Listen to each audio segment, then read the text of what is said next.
유럽은 기원 후 1500년 정도의 시간, 그러니까 예수님 출생 이후로부터, 그러니까 이제 바울이 복음을 전한 이후로 약 1400에서 1500년 정도의 시간 동안 이 종교 개혁이 있기 전까지 가톨릭 교회를 중심으로 하여서 문화, 정치, 과학, 경제, 외교는 종교와 뗄 수 없는 관계였습니다. 모든 것 위에 종교가 있었기 때문에 종교에 의해서 많은 것들이 좌지우지한 시대가 꽤나 오랜 시간 있었습니다. 그러다가 종교 개혁이 일어나게 되고 종교에 대한 잘못된 억압이 조금씩 사라져갈 쯤에 유럽에 계몽주의라는 사상 사조가 생겨났습니다. 이 계몽주의라는 것은 종교의 지배 아래 있으면서 과학과 또 철학 이런 것들이 억압을 받자 종교적이고 또 영적인 부분이 아니라 우리 사람의 이성을 통하여서 사회의 무지를 타파하고 현실을 개혁하자라는 17세기, 18세기에 유행했던 사조입니다. 그러면서 사람의 이성을 강조하는 시대가 되었고 반대로 이 계몽주의가 종교에 영향을 미쳤습니다. 그 영향으로 인해 생겨난 신학이 있는데 바로 한 번쯤 들어보셨을 텐데 자유주의 신학입니다. 이전에 종교회의를 거치지 않은 교리와 또 신학적인 해석은 이단 취급을 받았습니다. 그러나 유럽에서 계몽주의 힘이 세지자 자유주의 신학이 일어나게 되고 이전에 생각하지도 않았던 부분들을 조금씩 이 자유주의 신학이 건들기 시작을 합니다. 예수님의 성육신, 즉 예수님의 신성 자체를 부인하기 시작했던 것입니다. 이때 미국 장로교 출신의 목사이자 스위스로 이주한 한 목사님이 있는데 이름이 프랜시스 셰퍼입니다. 이 프랜시스 셰퍼 목사님은 절대적인 진리를 상대적인 것으로 여기고 있는 자유주의 신학을 비판하고 오직 성경만이 유일하고 절대적인 진리임을 역설하고 있는 복음주의 운동을 펼쳤습니다. 복음주의를 대변하기 위한 그의 노력은 그의 책에도 나타나는데 위기에 처한 복음주의, 또 거기 계시며 말씀하신 하나님이라는 책 제목을 통해서도 우리가 알 수 있습니다. 비전인 말씀과 성령으로 사람을 변화시키는 교회라는 비전이라고 하지도 짓지도 못할 것입니다. 왜냐하면은 그들의 신학으로는 말씀의 권위는 절대적이지 못하기 때문입니다. 그들의 가르침대로라면은 사람을 변화시키는 것은 말씀, 성령이 아니라 이성의 깨달음, 다른 일을 통한 마음의 감동 등 이런 것들로 가능할 것입니다. 지난주 제가 중고등부 임원 리더들과 부산으로 리트릿을 다녀왔습니다. 부산 중구 남포동에서 저녁을 먹기 위해서 조금 한적한 이제 남포동 주변에 있는 중앙동에 주차를 하였습니다. 모든 일정을 마치고 또 임원 리더들과 이 주차장으로 가는 길이었습니다.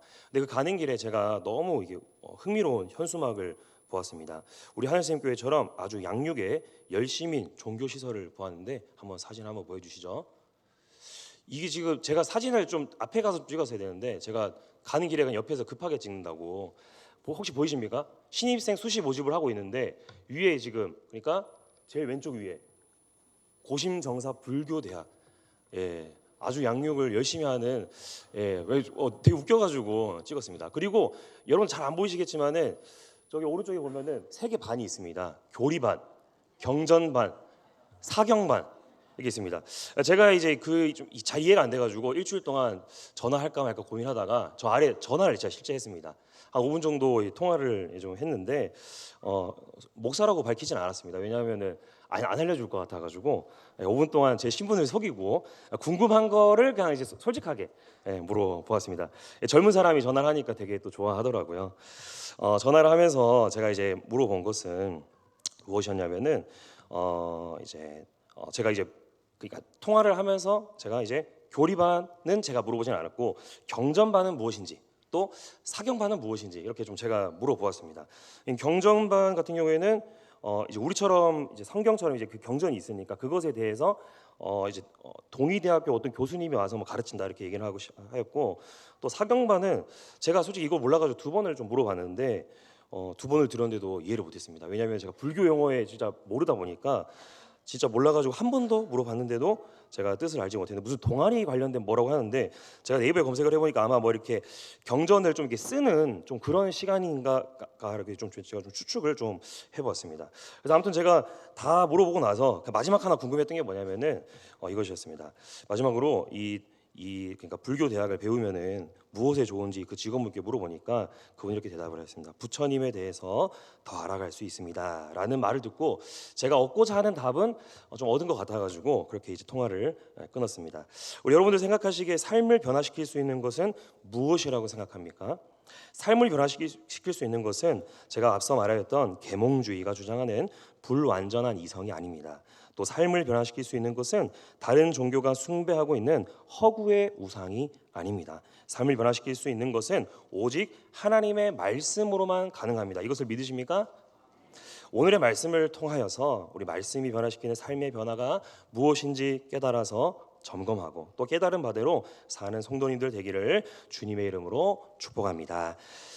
말씀을 통해 삶의 변화가 일어나면은 우리는 무엇을 경험하게 될까요? 첫째는 하나님을 높이는 피조물을 보게 된다는 것입니다. 우리 다 함께 오늘 본문 1절 말씀을 함께 읽어보겠습니다. 하늘이 하나님의 영광을 선포하고. 아멘. 말씀을 통해 삶의 변화가 일어나게 될 때에 경험할 수 있는 것 중 하나는 바로 피조물이 하나님을 높이는 것을 보고 그것을 느낄 수 있다라는 것입니다.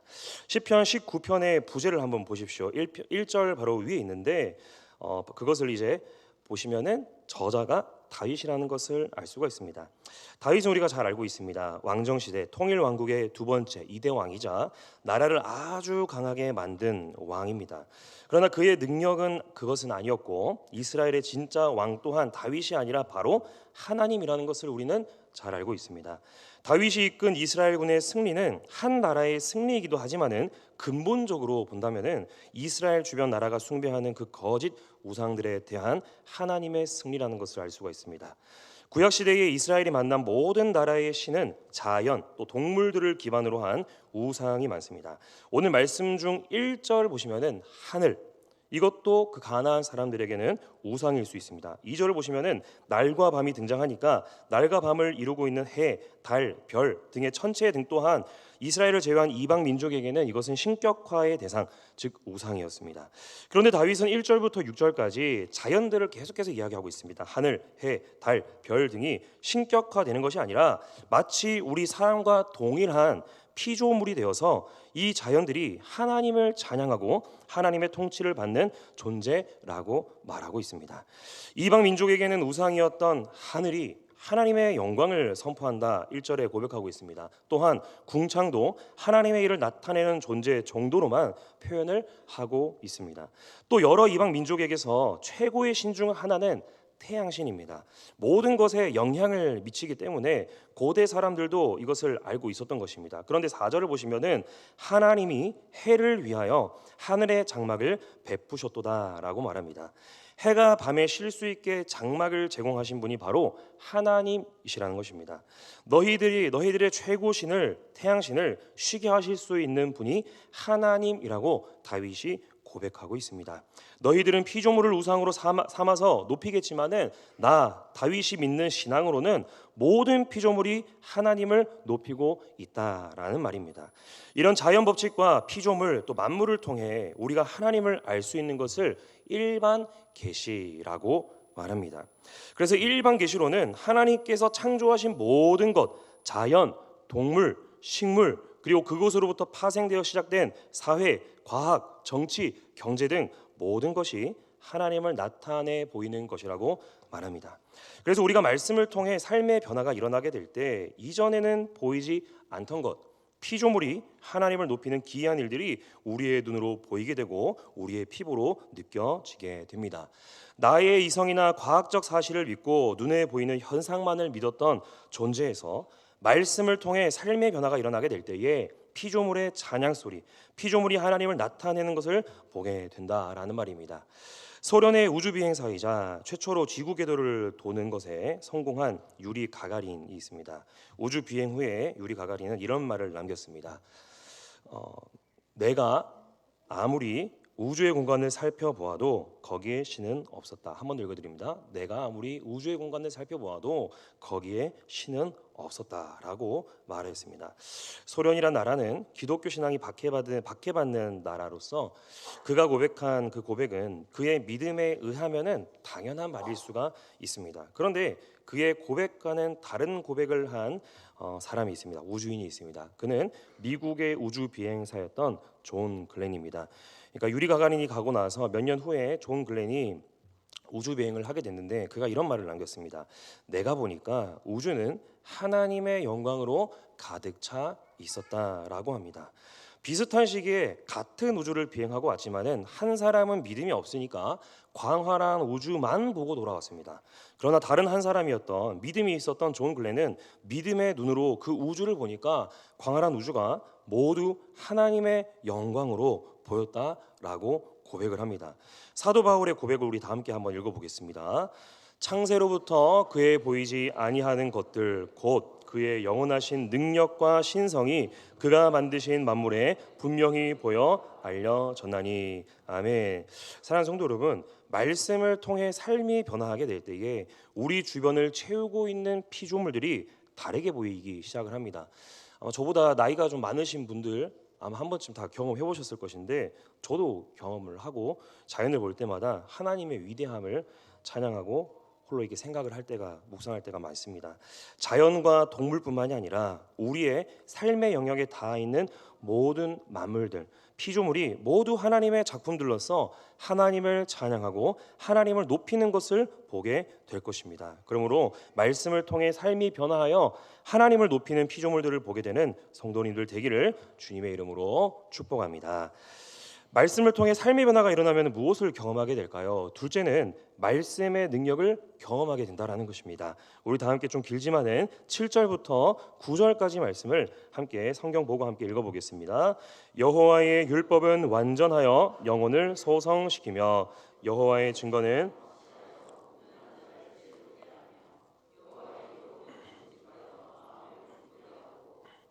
계명은 순결하여 눈을 밝게 하시도다. 여호와를 경외하는 도는 정결하여 영원까지 이르고 여호와의 법도 진실하여 다 의로우니. 아멘. 방금 우리가 읽은 이 7절부터 9절까지의 말씀은 자세히 보시면은 같은 동일한 구조로 반복을 하고 있습니다. 각 절마다 두 개씩 동일한 구조로 반복이 되고 있는데 7절 보시면은 여호와의 율법은, 또 하반절에는 여호와의 증거는, 8절 상반절 여호와의 교훈은, 하반절에 여호와의 계명은, 또 9절에도 여호와를 경외하는 도는 여호와의 법도, 이런 식으로 이제 기록이 되어 있습니다. 여기서 여호와의 무엇이라고 하는 것은 모두가 다 동일한 것으로 이렇게 바꿀 수가 있는데 여호와의 말씀과 같은 표현이라는 것입니다. 그렇다면 그 뒤에 나오는 것들이 여호와의 말씀으로 인하여서 경험하게 되는 거라는 것이죠. 7절 보시면은 여호와의 말씀을 통하여서 영혼을 소성 회복시킵니다. 또 말씀을 통하여 어리석은 자가 지혜롭게 됩니다. 8절 보시면은 말씀을 통하여 정직한 길로 인도하여서 우리의 마음이 기쁩니다. 또 순결하여서 분별의 눈을 하나님께서 주십니다. 9절 보시면은 말씀을 통하여 정결하여지는데 그것이 영원하다라고 얘기하고 있고, 우리의 영이 또 진실하여지고 우리가 진실함을 통해 의로워진다라고 이야기하고 있습니다. 방금 이야기한 이것들은 우리가 말씀을 통해 변화하게 될 때에 경험할 수 있는 능력입니다. 이 모든 것이 우리에게 주어지기 전에 원래 이것은 하나님의 성품이었습니다. 즉 말씀을 통하여서 우리가 하나님의 성품을 닮아 변한다는 것입니다. 먼저 말한 것들은 절대로 우리의 능력으로 변할 수가 없는 것입니다. 하나님의 말씀을 통해 변화가 일어날 때에 그것을 경험할 수 있는 것이죠. 앞서 하나님께서 자연을 통해 드러내시는 것을 일반 계시라고 하였는데, 이 성경 말씀을 통해 드러내는 것은 특별 계시라고 말합니다. 일반 계시와 특별 계시를 통해서 우리가 하나님을 알 수가 있습니다. 그러나 일반 계시로는 하나님을 완벽하게 알 수가 없습니다. 오직 특별 계시로만 하나님에 대해서 완벽하게 알 수가 있습니다. 우리에게 구원이란 특별한 목적을 위해서 특별히 알려주신 계시라고 하여서 특별 계시라고 부르는 것입니다. 그리고 이 특별 계시는 성경에 기록된 하나님의 말씀을 통해서만 드러나는 것입니다. 그렇다면 하나님의 성품을 닮을 수 있는 것, 하나님의 능력을 경험할 수 있는 삶의 변화는 무엇을 통해 가능한 것입니까? 바로 계속해서 이야기하고 있는 오직 하나님의 말씀을 통해서만 가능하다라는 것입니다. 올해 많은 성도님들이 양육훈련을 신청하였습니다. 들었던 과목을 다시 듣는 분들도 많다고 알고 있습니다. 서로 다른 마음으로 또 신청을 했을 것인데, 그러나 그 가운데에 우리가 한 마음이 되고자 하는 것은 어떤 계기로 신청했을지라도 말씀을 사모함으로 말씀의 능력을 경험하는 한 해가 되고자 하는 기대를 우리 모든 성도님들, 양육훈련 신청하신 모든 성도님들이 그런 마음과 기대를 가졌으면 좋겠습니다. 성경대학과 교리대학, 또 성경배경대학, 제자훈련, 사역훈련까지의 모두의 명칭은 다르지만은 그 안에 중심은 같습니다. 말씀을 중심으로 양육훈련, 이 양육훈련이 중요하고 귀한 이유는 말씀을 중심으로 하기 때문이다라는 것이죠. 함께 우리 성경을 보고 함께 10절 말씀을 함께 한번 읽어보겠습니다. 금 곧 많은 순금보다 더 사모할 것이며 꿀과 송이꿀보다 더 달도다. 아멘. 다윗은 말씀이 당시에 가장 가치 있던 순금보다 귀하다라고 고백합니다. 그리고 당시에 가장 달콤하였던 꿀보다, 송이꿀보다 더 달다라고 고백을 합니다. 이게 무슨 말이겠습니까? 말씀이 무엇보다 최상의 가치, 최고의 가치를 지닌 것이기 때문에 이 말씀만이 우리의 삶을 변화시킬 수 있는 능력을 가지고 있다라는 말씀입니다. 그러므로 우리가 올 한 해 말씀을 더욱 가까이 함으로 삶을 변화시킬 말씀의 놀라운 능력을 모든 성도님들 경험하는 성도들 되기를 주님의 이름으로 축복합니다. 말씀을 통해 삶의 변화가 일어나면 무엇을 경험하게 될 수 있을까요? 마지막 셋째는 하나님의 영광을 위해 우리가 살아가게 된다라는 것입니다. 우리 다 함께 14절 말씀을 함께 한번 읽어보겠습니다. 나의 반석이시여 나의 구속자이신 여호와여, 내 입의 말과 마음의 묵상이 주님 앞에 연락되기를 원하나이다. 아멘. 이 시편의 저자 다윗은 자연과 말씀을 통해 나타나시는 하나님의 영광을 찬양하고 나서 진솔하게 자신의 신앙을 11절부터 고백을 하고 있습니다. 하나님은 내가 힘들 때에도 평안함을 주시는 반석이시고, 또 하나님은 나의 연약한 죄인의 형편에서 구원해 주시는 구속자이심을 14절에서 고백하고 있습니다. 우리가 읽지는 않았지만 12절과 13절 말씀은 다윗이 말하기를 부지 중에 내가 짓는 죄, 또 내가 고의로 짓는 죄로부터 하나님께서 나를 지켜달라라고 기도하고 있습니다. 왜냐하면은 위대하신 창조주 앞에 다윗 자신을 보니까 연약한 피조물에 불과하다라는 것을 알았기 때문입니다. 그러면서 이제 하나님께 자신이 이런 태도로 나아가겠다라고 고백을 합니다. 내 입의 말과 내 마음의 묵상이 주님 앞에 연락되기를 원하나이다라고 고백합니다. 이 말은 뭐냐면은 내가 뱉는 말, 즉 행동이나 마음의 생각까지 모든 것을 주님 앞에 연락되기를 소망합니다라는 다윗의 고백입니다. 여기서 연락이라는 단어를 우리가 평소에 쓰지 않는 단어이죠. 그래서 연락이라는 단어를 이제 한자를 뜻을 보니까 연락 중에서 열은 기쁠 열, 그리고 납은 받을 납입니다. 자, 이것을 그래서 풀어서 보면은 하나님 앞에 나의 모든 것이 기쁨으로 받아지기를 소망한다라는 그 표현이 14절 하반절에 기록되어 있는 것입니다. 보통 우리의 표현으로 말하면은 나의 모든 마음과 나의 모든 행동, 나의 전적인 삶이 하나님의 영광을 위해 살아가겠습니다라는 고백인 셈입니다. 우리가 말씀을 통해 바라봐야 할 최종의 목적지는 무엇입니까? 말씀을 통해 구원받는 것이 아닙니다. 말씀을 읽음으로써 구원받는 것이 아니라 우리가 구원받았기 때문에 말씀이 말씀으로 보이기 시작을 합니다. 그렇다면 그 말씀을 가지고 가져야 할 모습은 바로 그 말씀을 우리가 더욱 붙들어서 우리가 하나님을 닮아가도록 하나님의 영광을 위한 나의 모습이 나의 삶 가운데에 드러나야 한다라는 것이 우리의 최종 목적지가 되어야 합니다. 교회 출석하는 사람들이 요즘에 많이 비난을 받습니다.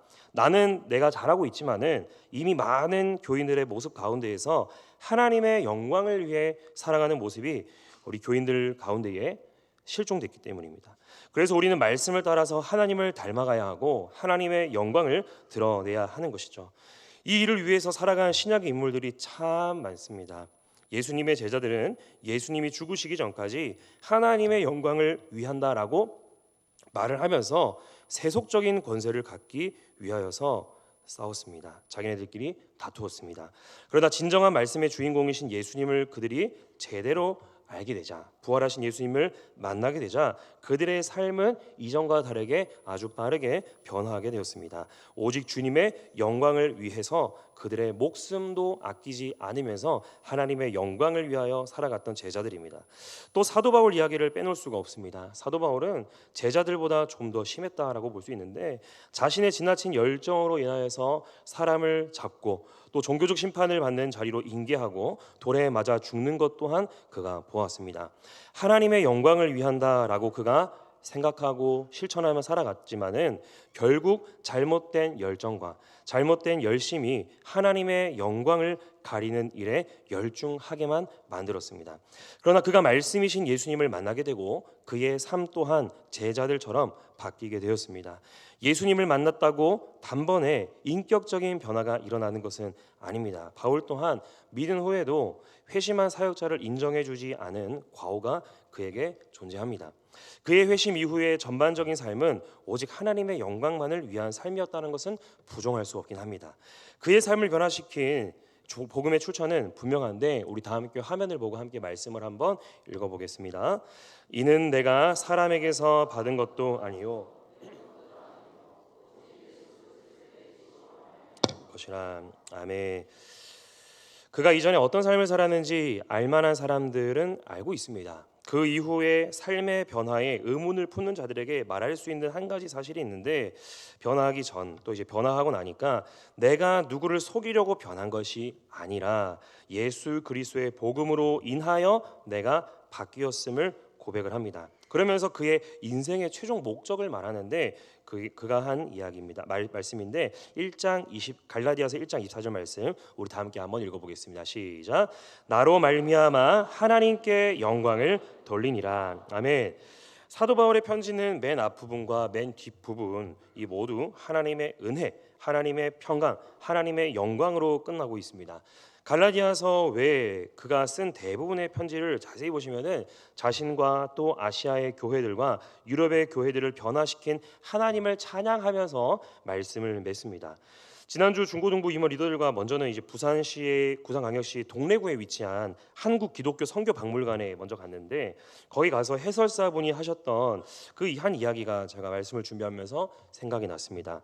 한글로 구약과 신약 성경이 모두 기록되고 편찬, 그러니까 이제 번역된 게 불과 110여 년 전인 1911년이라고 합니다.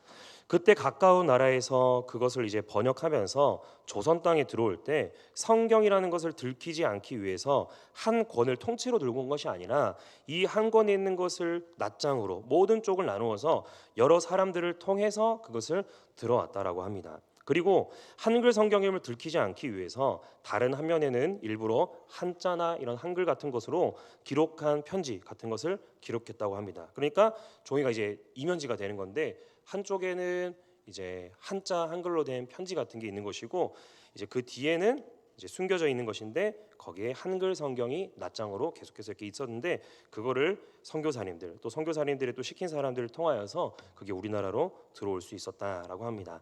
당시 외국인 선교사들이 불편함과 어려운 가운데서 한글 성경을 기록하고 또 번역하고 편찬하고 보내는 것은 무엇 때문이었을까요? 자신의 이름을 성경 출판 역사의 길이 남기고자 했던 일일까요? 많은 사람들로 하여금 쉽게 번역된 글을 읽게 하여서 하나님의 뜻을 알게 하고 이 한반도에 하나님의 영광이 가득해지기를 그 선교사들이 소망했기 때문에 불편함과 어려운 가운데에서도 그 일들을 감당하였던 것입니다. 그때 성경이 번역되지 않았다면은 지금 이렇게 우리 성도님들이 양육 훈련도 아마 못했을 것입니다. 그러니 얼마나 값진 말씀이고 값진 양육 훈련의 시간이겠습니까? 우리가 양육 훈련을 시작하는 이유는 모두가 다르겠지만은 결론은 하나님의 영광을 드러내어 살기 위해 듣는 것임을 모두 기억하는 성도님들 되기를 바랍니다. 우리 인간이 들을 수 있는 소리의 주파수는 20Hz에서 2만 Hz라고 합니다. 그런데 우리가 들을 수 없는 더 높은 주파수의 소리를 동물들은 들을 수 있다고 합니다. 우리는 그것을 자각하지 못하지만은 소리가 그 정도까지 범위를 갖고 존재한다라는 것을 우리가 과학적 사실을 통해서 알고 있습니다. 또 우리 인간이 볼 수 있는 빛은 작은 범위로 정해져 있습니다. 그 외의 것이 우리가 차단하려고 하는 뭐 자외선, 적외선 등 태양으로부터 오는 여러 빛이 있다고 합니다. 우리는 과학적인 사실로 인해서 빛이 이렇게 다양하고 존재한다라는 것을 알고 있고 소리 또한 존재한다라는 것을 알고 있습니다. 마찬가지로 하나님을 우리가 직접 볼 수는 없지만은 하나님께서 만물이라는 일반 계시와 또 말씀을 통한 특별 계시로 우리에게 하나님께서 그분께서 존재함을 우리에게 항상 변함없이 지금도 우리에게 말씀하고 계십니다.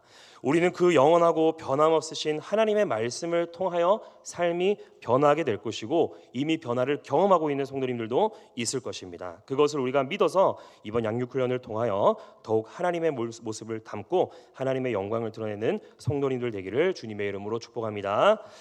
작년에 제가 그 뉴스랑 또 이제 뭐 그 예능 중에 유퀴즈 여러분들 아실 텐데 그것을 통하여서 봤던 것이 있습니다.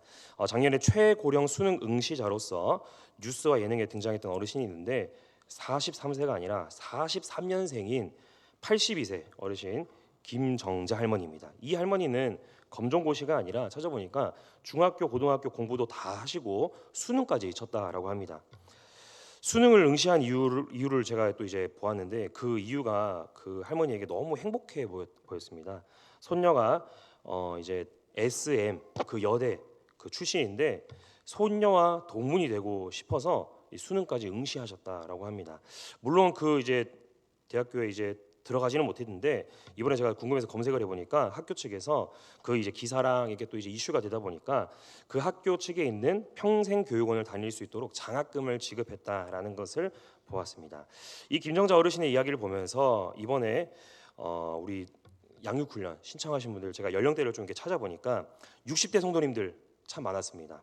그리고 또 이제 제가 좀 놀랐던 것은 70대 이상이신 분들이 양육 가운데에 8분이 계셨다는 것입니다. 제가 좀 민망할 수도 있지만은 좀 이름을 제가 성함을 한번 불러보도록 하겠습니다. 성경대학의 박지한 집사님, 또 우리 세 가족이신데 이순옥 권사님, 또 우리 또 이순자 성도님, 그리고 또 차인선 성도님, 그리고 또 교리대학의 권동길 집사님, 그리고 배용년 권사님, 이둘열 집사님, 성경배경대학의 우리 이재락 장로님까지 8분이시더라고요. 그래서 쉽지 않으실 텐데 이번 배움을 통해서 우리가 나이가 상관이 없는 말씀의 변화를 모두가 경험하기를 바랍니다. 앞으로 제가 좀 그냥 준비하면서 소망하는 것은 부모와 자녀가 이번에 같이 듣는 성도님들도 계시더라고요. 그런데 그것으로 그치는 것이 아니라 믿음의 3세대가 이 양육훈련을 한번 좀 들었으면 좋겠다라는 소망이 생겨났습니다. 그렇게 하여서 우리 하늘샘교회 앞으로의 양육훈련을 통하여서 우리 모든 성도님들이 삶의 변화를 경험하시고 하나님의 영광을 나타내는 성도님들 되기를 주님의 이름으로 축복합니다. 이 시간 우리 들은 말씀 생각하면서 함께 기도하겠습니다.